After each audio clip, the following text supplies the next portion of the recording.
Good morning, everyone, and welcome to the Senate Committee on Commerce and Labor. Madam Secretary, please call the roll. Senator Daly. Here. Senator Ellison. Present. Senator Flores. Present. Senator Lang. Senator Rogish. Here. Senator Scheibel. Here. Senator Steinbeck. Here. And Chair Pazina. Present, and please mark Senator Lang present when she arrives. And we do have a quorum. Welcome to our members in Carson City, Las Vegas, as well as those that are joining our meeting online. Today we are here for 2 bill hearings, but before we get started, we have a few housekeeping items. First, I'd like to remind everyone to please silence all of your electronic devices while in the committee room. Members of the public may provide testimony in various ways, all of which are listed on the agenda. And you may also submit public comment in writing, either in addition to testifying or in the place of. If you wish to testify in person, please sign in at the table by the door and leave a business card with the committee secretary. When testifying in person, please turn the microphones on to speak and off to listen, because we have others listening to and viewing the meeting in Las Vegas and online. Please also state and spell your name for the record. Anyone who'd like to receive electronic notifications of scheduled bills and access to the committee's meeting materials may do so by signing up on Nellis on the legislative website. Committee members will be using their laptops to view handouts and other exhibits. Please don't view this as a sign of disrespect or disattention. With that, we're going to start with our first bill hearing today, which is going to be SB 93, and we'd love to welcome our fabulous Vice Chair, Senator Daly.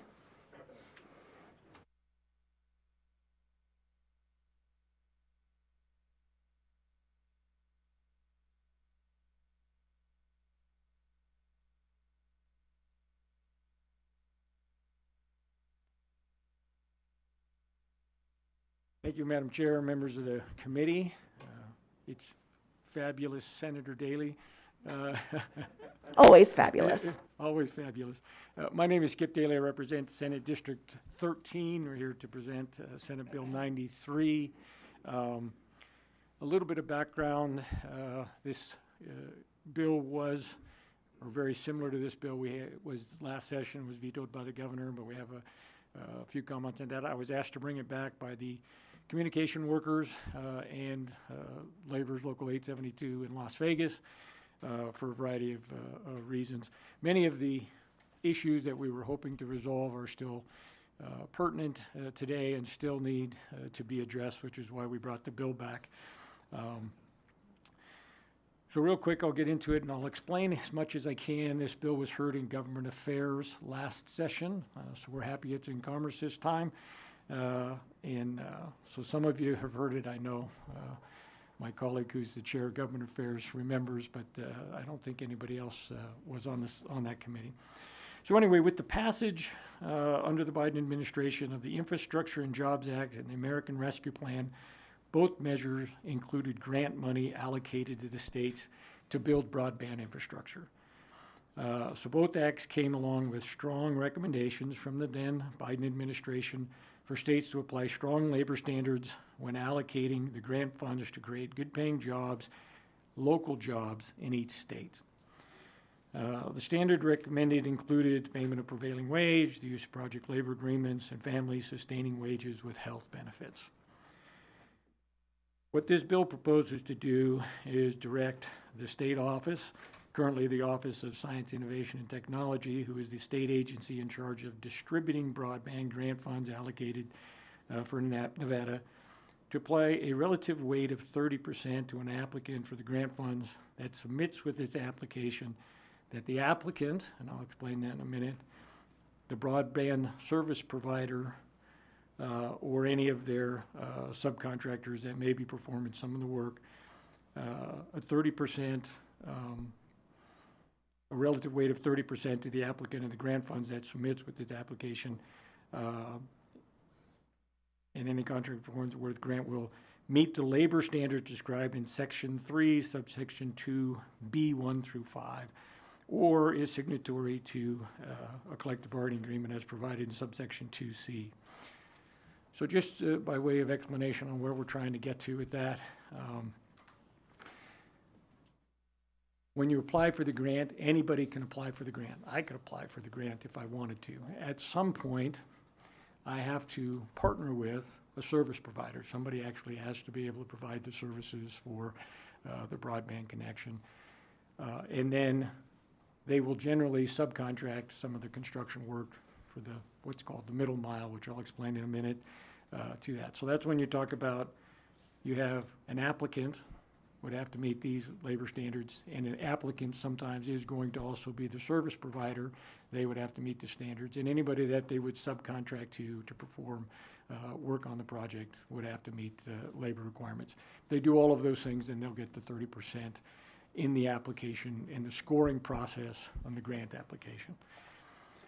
So under the two acts, OSIT advertises, requests for proposals, and then evaluates the applications received and applies the 30% score to any applicant that submits the certification described in subsection 3, or section 3, subsection 2. Section 3, subsection 5A makes the certificate submitted, they have to submit a certificate that they would comply with all this, submitted under subsection 2, public and binding on the applicant as a condition of the grant. Subsection 5B requires the payment of prevailing wage for any construction work performed by a contractor licensed under NRS 624.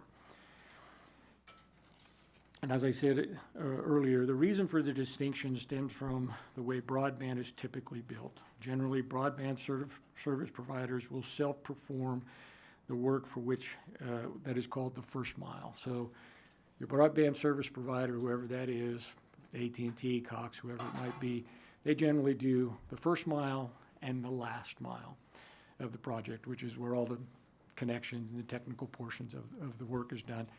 Typically, that would be done by, with any luck, if it's AT&T, communication workers that are already union and meet all of these labor standards for their things. So if I'm a applicant, me, I'm going to then work with a service provider. That service provider is going to do the first and last mile, and they have to meet the standards whether they're signatory or not. If they are signatory to an agreement, they're deemed to meet all of the labor standards. The same thing with anyone that's going to do the middle mile, which can be a short distance or hundreds of miles, depending on how that is. And that's actually putting in the fiber and the various things that gets buried in the ground between the first and last mile for the connections. And I know someone's going to come up and testify that they don't like this because it says you have to be union in order to do this. I said, that's not true. You don't have to be. You get 30% on your scoring matrix if you are meeting these labor standards, and you're deemed to meet the labor standards if you have a union agreement. The language is meant to capture and have labor standards apply to every entity that might perform work on the project under the grant, which includes the applicant, which may or may not be a broadband service provider. It will capture any partner broadband service provider, and it will cover any traditional construction work under the grant. Rereading the bill from last session, I discovered something that I just want to make it consistent, because we refer throughout the bill to the agency that may be providing this, the agency. But when we get to the regulation part, which I think is in section 3, subsection 7, it specifically names OSIT, Office of Science, Innovation, and Technology. So I think for consistency in the bill, we should just say, refer to state agency, and I would likely make that small amendment on that, and we might change the effective date as well. Other than that, I think it's in order. I would like to just mention real quick on the governor's veto message from last session.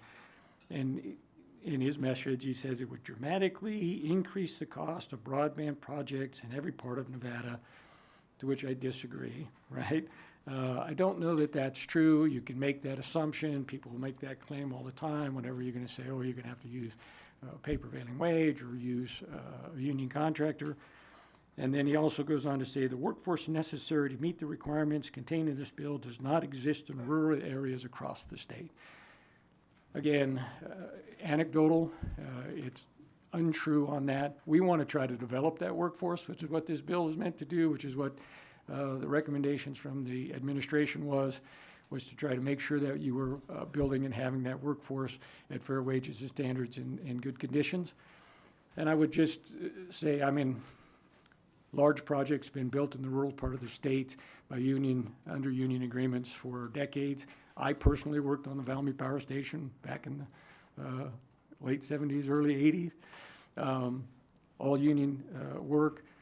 Many gold mine projects in the eastern part of the state were done under union agreements, rural areas. The Ruby Pipeline, 380 miles all the way across the state, 36-inch gas pipeline, hundreds of actually thousands, there were hundreds of laborers, but there were thousands of workers on those projects, all built union across the state, and all in rural areas.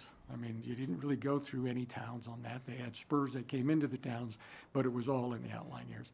And you just have to look at the Lithium America mine right now, a couple $1 billion project that's under a union agreement, and they're going to get workers out into those areas of the state. Do those workers exist in small towns like Lovelock? No. And they've always come from the other areas. You can also look to the test site, and they've been working there for decades, all under union agreements in rural parts of the state. So the workforce does exist. They're not in those small cities, that's correct, but the workforce does exist in this state. And the costs associated with assuring such onerous work burdens on rural locations will decrease effectiveness of the money available to ensure that rural Nevada connectivity. And I also disagree on that.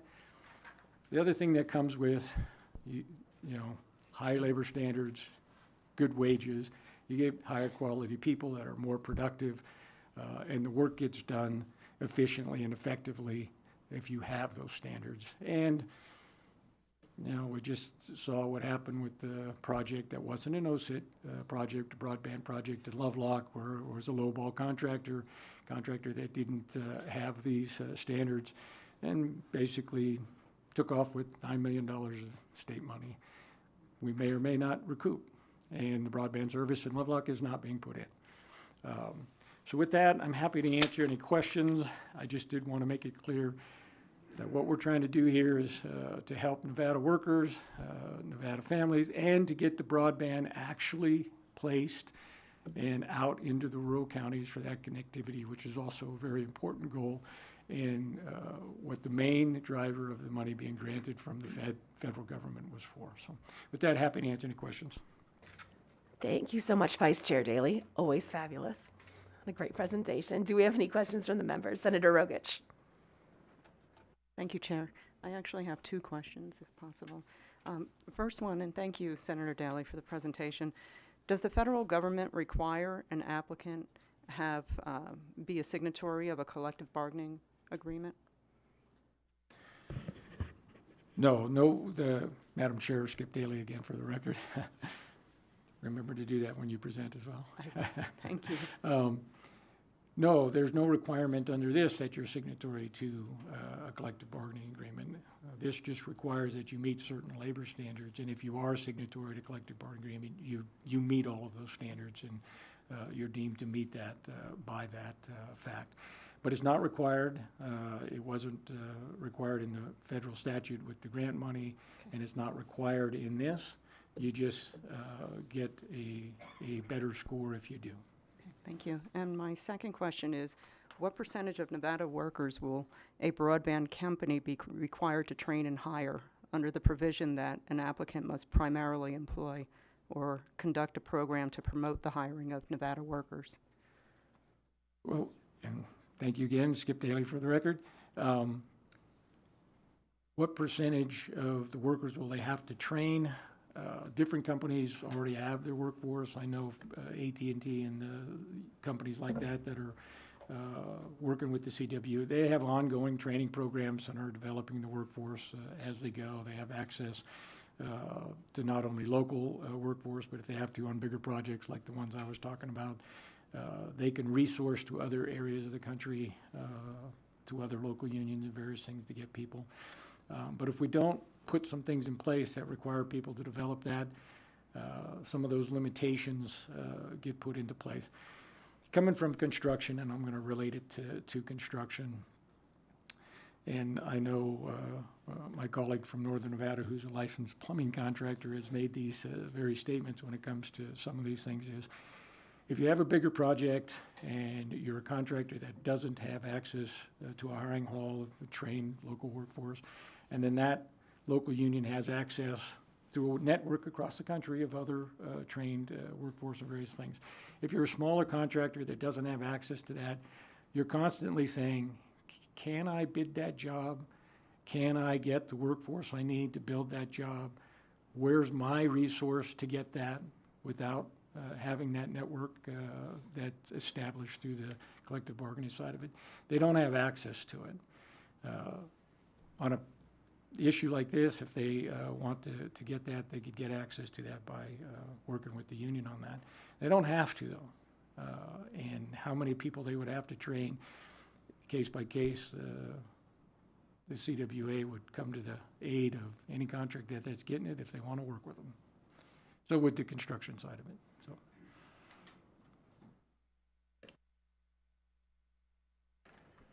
Senator Scheibel and then Senator Lang. Thank you, Chair, and thank you, Senator Daly. I wanted to ask you a little bit more specifically about the subsection you pointed us to, the requirements that the organization would have to meet to get that 30% weight. And subsection 2, requiring the OSHA training, essentially. I would think that any contractor would need to have that training, or am I missing some kind of like loophole where you could end up with like really unqualified or unsafe work environments because a contractor could get one of these bids without being OSHA certified? Again, thank you, Skip Daly, for the record. Thank you. Senator, so that part was put in working with the Communication Workers of America last session. So for construction projects, all workers are required. As you know, we've had the bill in the past where they have to have at least OSHA 10 training. So the basic of that, it's a 10-hour training class. OSHA 30, if you're a supervisor, it's a 30 or more expanded training.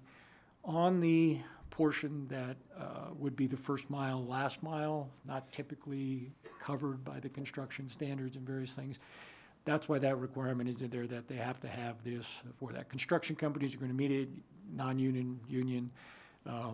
The service provider, first mile, last mile, may or may not. I know that all of the OSHA standards are met under the union agreements, if that answers your question.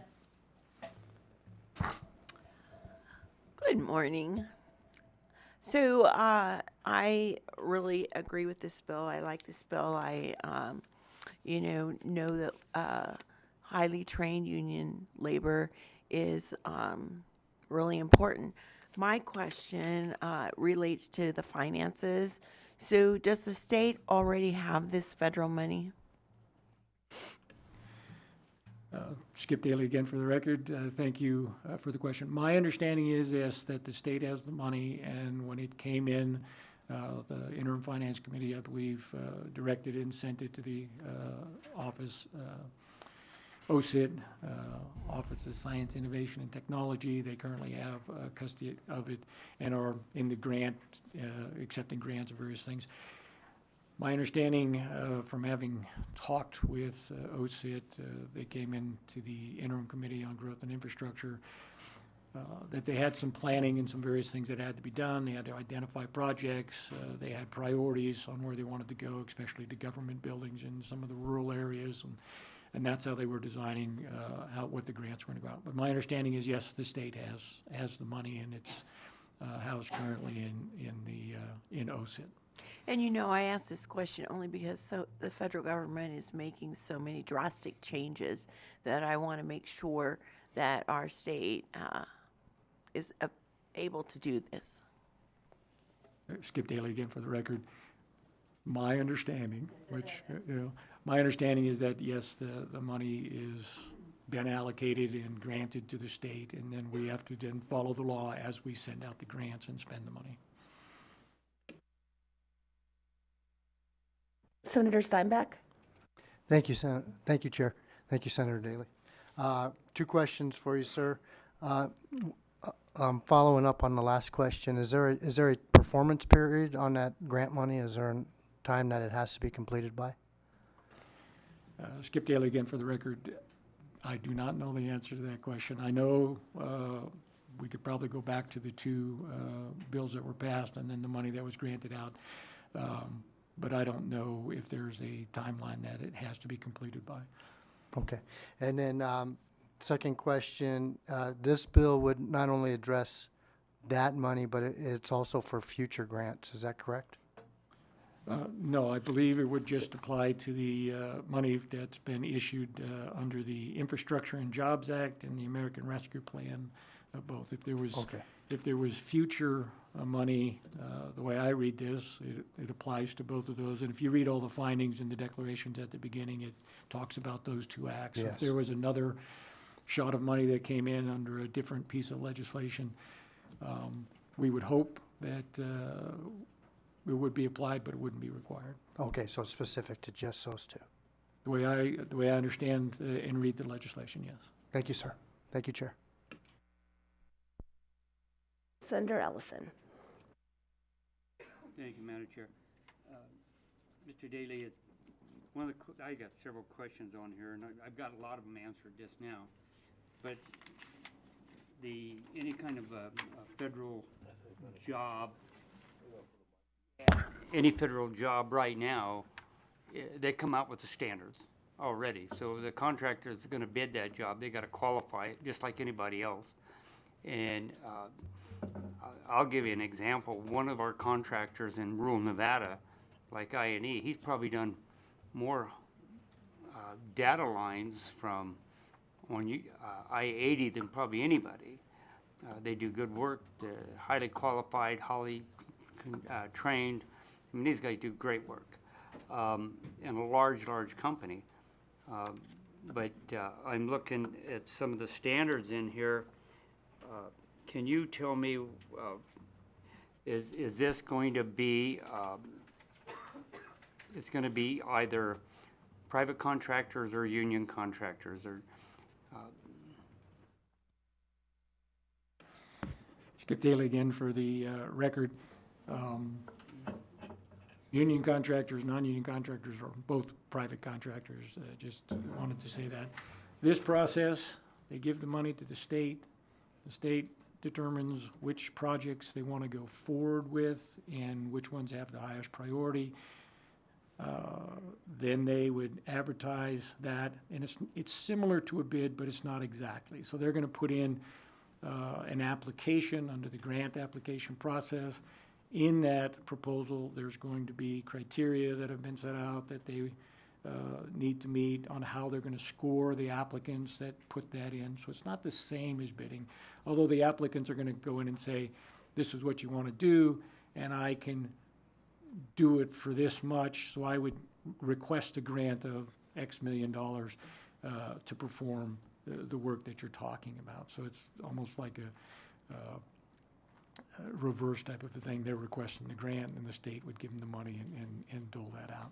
So anyone can do that. And what we're talking about, if you're the contractor you were talking about, if they have a robust training program, and if they're large, like you say, they may already meet that.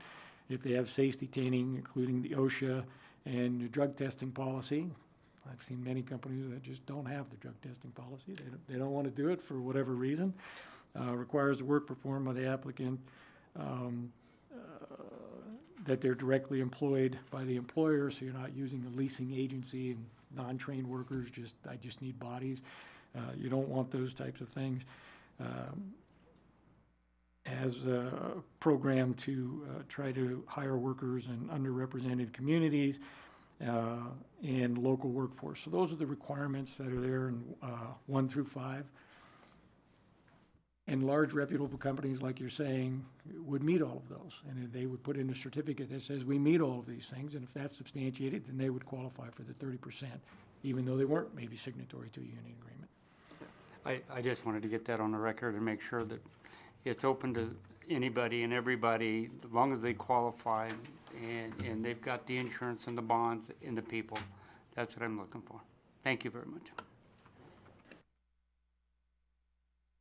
Okay, seeing no further questions, thank you so much, Senator Daly.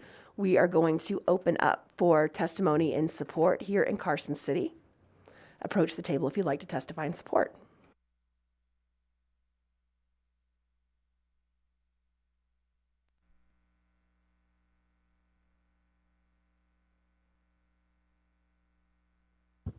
Good morning, Senator Susie Martinez. My name is Susie Martinez, and I am the Executive Secretary Treasurer of the Nevada State AFL-CIO, and I am in full support of the bill. Thank you. For the record, my name is Mark Ellis. I'm the President of Communication Workers of America, Local 9413. I can answer some of these questions also as far as stating that there are not workers that do this kind of work in the rurals. I work in Austin, Nevada. I've been there for the last 2 years and change. I've been in Eureka before that for a year before that. AT&T has people in Hawthorne, Lovelock, Winnemucca, Ely, Elko. Oh, excuse me, not Elko, that's Churchill Communications, who we also covered. They're working their way up that direction. Pahrump. So we have teams in most of the rural areas. They are AT&T employees. They are union members. Working with AT&T on this, if they would have got more of the work, they fully planned on hiring more regular full-time employees, which is what half of what the BEAD project was supposed to be about. Its first priority was to get fiber to the rurals and to the underserved urban communities. Its second priority was to create a workforce for each individual state. I went to the White House and spoke on this in detail. We were supposed to be training up Nevadans so they can learn how to do this fiber work, so they can have a career. Living in the rurals and working in the rurals, there's not a whole lot of job opportunity. And by allowing out-of-state workers to come in, and I've been to some of these job sites that are already starting to kick off, maybe a third of the license plates say Nevada. There are a lot of companies that I never heard of all of a sudden popping up, opening an office in Reno or in Henderson, and all of a sudden, hey, we're Nevada. And we're going to run right into the same situation. History's going to repeat itself. We're not talking about $9 million like in Lovelock. There's $400 million on the BEAD project, and then Senator Jackie Rosen got another 165, if I'm correct, million for middle mile. And let me explain a little bit about middle mile because it's very deceiving. So when you hear telco terms first mile, middle mile, and last mile, first mile is literally from our central office, our equipment room, out until it hits the world. So it hits that first telephone pole, hits the first trench, whatever. That's first mile. Last mile is where it comes off the telephone pole, or hits the CO, comes off the telephone pole, and goes to your house. All of that in between is considered middle mile. So in Austin, where I'm most familiar, middle mile goes from Carson City to Austin. That's all considered middle mile. We are trying to keep testimony to around 2 minutes okay, a person. You've I'm sorry. exceeded, but if you'd like to finish up, we'd love to have your comments turned into the secretary, and also if you want to finish up, you can. All right, so I'll just leave it at that. This money was also supposed to bring a pipeline of education and careers to Nevada. I'll be glad to answer any questions. Okay, thank you so much. Good morning, committee. For the record, Tom Morley, representing CWA, Laborers Local 872 and Laborers Local 169 in Reno, and we're in support. Thank you. Good morning. Greg Esposito, representing the Nevada State Pipe Trades. Making sure that workers are properly represented. All workers, represented or not represented by organizations. Making sure that they have career opportunities, making sure that they are safe while they're working, making sure that they have they get paid properly, and a living wage is very important to this state, and so we are in full support of this bill. Good morning, committee. For the record, my name is Wendy Colborn, and I'm the Chief of Staff for the Building and Construction Trades Council of Northern Nevada, here in support of SB 93. As Senator Daley mentioned, that broadband project out in Lovelock is a perfect example of what happens when you don't have labor standards and the selection criteria for contractors on these types of infrastructure projects. Construction workers and subcontractors end up going unpaid, and taxpayer dollars are wasted. This isn't a matter of union or non-union. It's a matter of fiscal responsibility and taxpayer protection. We never want to see a situation like what happened in Lovelock happen again. The good people of Pershing County and of Nevada deserve better. We are therefore in support of this bill. Thank you. Good morning, Chair. Andy Donahue, Labor Employers Cooperation and Education Trust, in support of the bill. Glad to join. Thank you.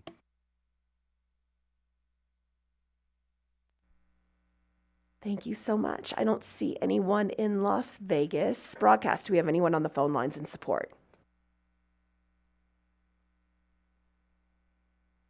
Chair, your public line is open and working, but you have no callers at this time. Okay, thank you so much for those testifying in support of SB 93.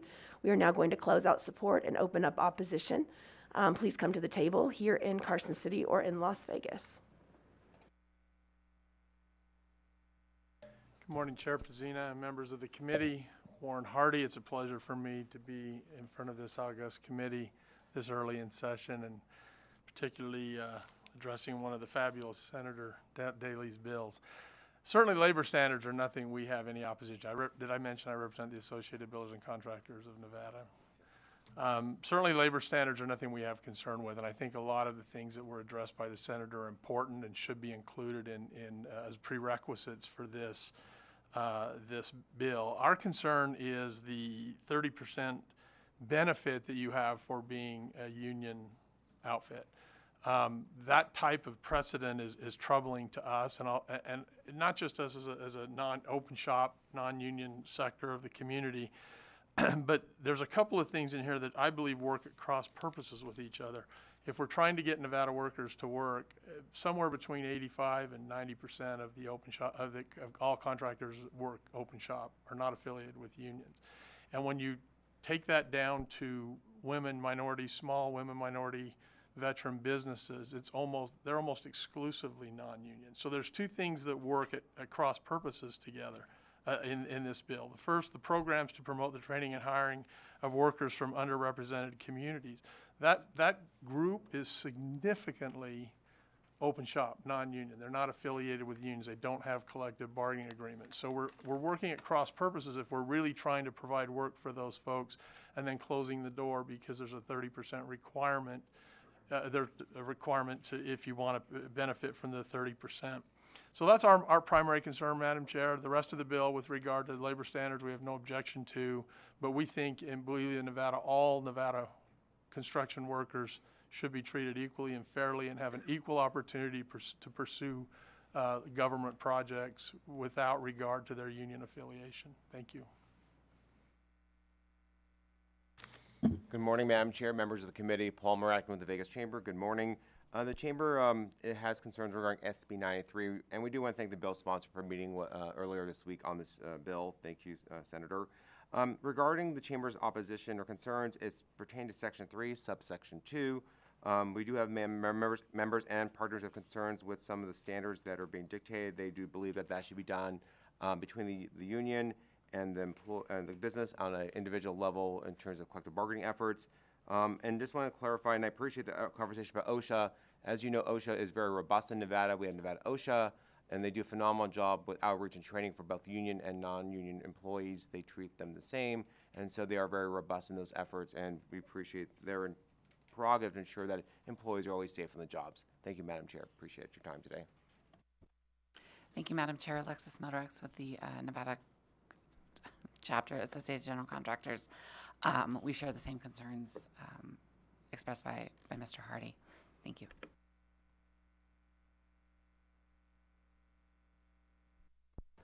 Okay, seeing no one else in Carson City or Las Vegas. Broadcast, do we have anyone in opposition of Senate Bill 93 on the phone lines? Your line is currently open and working, and you have no callers at this time. And that will move us to neutral. Do we have anyone neutral here in Carson City or in Las Vegas? Seeing no one approaching the tables. Broadcast, anyone on the phone lines? Chair, you have no callers at this time. All right. Senator Daley, would you like to make your way back up for any closing comments?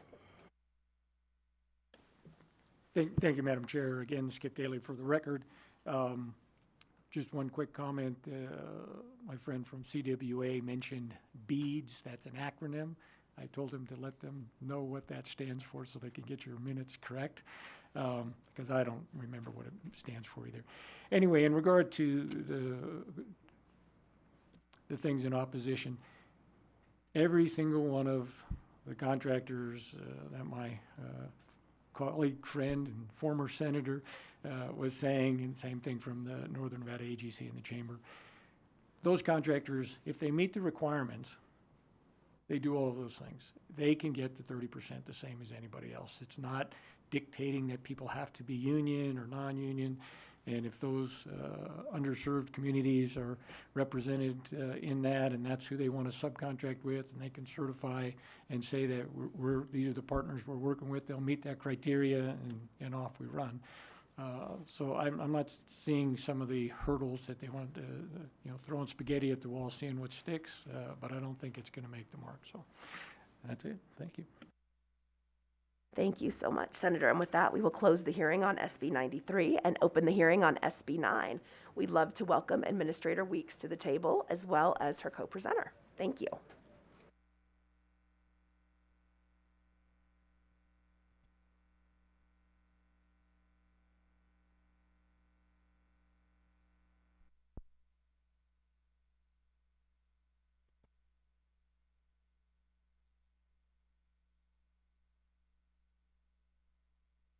Good morning, Madam Chair, committee members. Stacy Weeks for the record, Administrator at the Division of Healthcare Finance and Policy. I have with me today Cynthia Leach, our Compliance Officer, who is going to present Senate Bill 9, and then we'll stand for questions. Good morning, Madam Chair. Pardon me for my voice. Good morning, Madam Chair and committee members. My name is Cynthia You've Leach. heard my voice. Yours is a million times better right now. Please proceed, and thank you so much. My name is Cynthia Leach, and I'm the Agency Manager for the Division of Healthcare Financing and Policy, overseeing compliance and program integrity. We're here today to introduce Senate Bill 9, an act relating to insurance, revising third-party liability provisions for insurers providing coverage to Medicaid eligibles. Medicaid is generally the payer of last resort. When Medicaid beneficiaries have additional healthcare coverage, third-party liability rules govern the legal obligation of third-party payers. Section 202 of the Federal Consolidated Appropriations Act of 2022 revised two requirements concerning the liability of third parties for payment of a claim for a healthcare item or service. Provision 1 requires insurers who cover Medicaid eligibles to respond to an inquiry regarding a claim for payment for the provision of any medical item or service not later than 60 days after receiving the inquiry. Provision 2 requires insurers to agree to not deny claims submitted by the state agency solely on the basis of lack of prior authorization if the state agency authorized the medical item or service. Authorization in this case by the state means that the item or service an individual received and for which third-party reimbursement is being sought is a covered service or item under the Medicaid state plan or waiver of such plan for that individual. Senate Bill 9 revises existing law to comply with these two requirements. In addition to ensuring compliance with mandatory provisions in the Consolidated Appropriations Act of 2022, Senate Bill 9 increases Nevada's flexibility to identify and obtain prompt payment from third-party resources that are legally responsible to pay claims primary to Medicaid. Thank you for your consideration of this bill, and with that, Chair, we stand for questions. And thank you for the presentation. Our chair will be back in a moment, but until then, if anybody, Senator Flores. Thank you, Vice Chair. Excuse me. I think we're all going through one this morning. Yeah. Thank you for the presentation. And I understand the intent, but can you just walk us through what's happening today, right now? Why this is necessary? I understand that we're trying to follow the mandate up here at the federal level, but can you just, every day, what's happening at a very practical level, just so we can hear it firsthand? Madam Chair and committee members, Cynthia Leach for the record. Nevada Medicaid right now contracts with the third-party liability vendor, Health Management Systems, or HMS, and they provide a variety of recovery services for us. The two primary ones that they provide are TPL recoveries and TPL cost avoidance. So under TPL recoveries, what happens now is Medicaid is unaware that the recipient has a third-party coverage. So we pay the claim primary, and then it's sort of a pay and chase scenario. HMS comes behind. They do an interface with our claims and eligibility files against a proprietary database that they have, and matches to see if there's any third-party coverage out there. If they identify that third-party coverage, then they go to that carrier and request reimbursement for the amount that Medicaid pays. Right now, there's some challenges with getting that done promptly, and some challenges with insurance carriers stating that we never prior auth that service, therefore we're not going to reimburse Medicaid. And Madam Chair, one quick follow-up. Is that happening more often than not? In other words, are you constantly chasing the third party, or is that just a small group of folk that you're just having a hard time working with?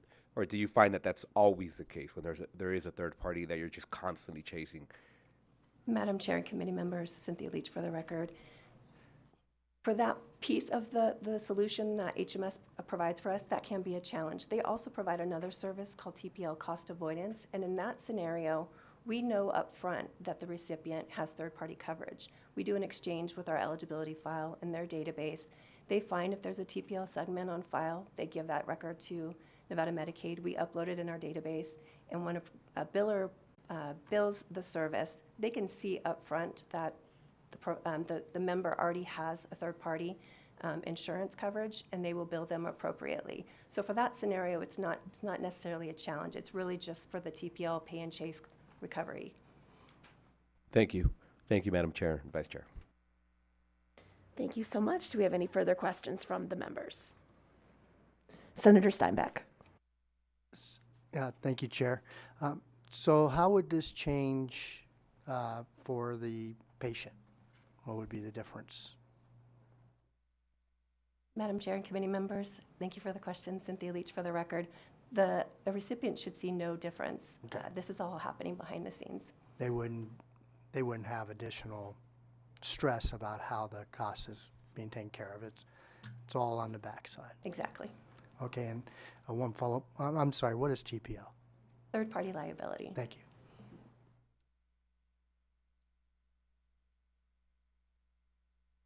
Okay. Seeing no further questions from members, we thank you so much for the presentation. We'll have you step back, and we will ask for testimony in support of SB 9 here in Carson City or in Las Vegas.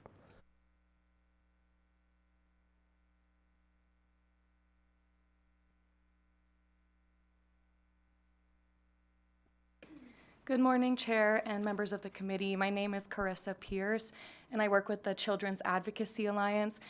We support this bill because it will help reduce administrative burden and help providers who are wanting to work with Medicaid to feel reassured that they're able to do so and that they will get paid for the services that they're providing, and also help reduce administrative burden for the entirety of our insurance system and how state is working with other insurers. So thank you so much for the opportunity to provide comment, and thank you to the Division of Healthcare Financing and Policy for bringing this bill forward.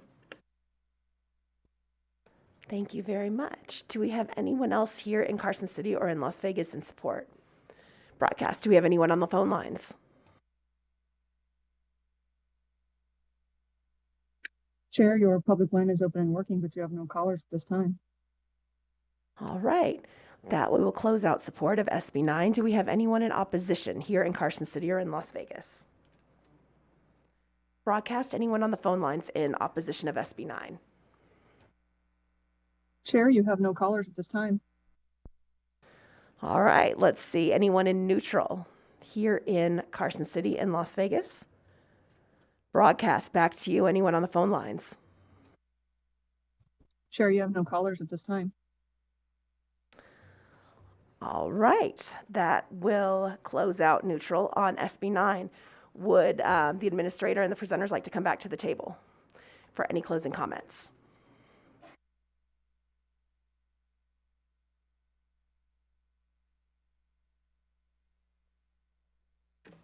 Madam Chair, Stacey Weeks for the record.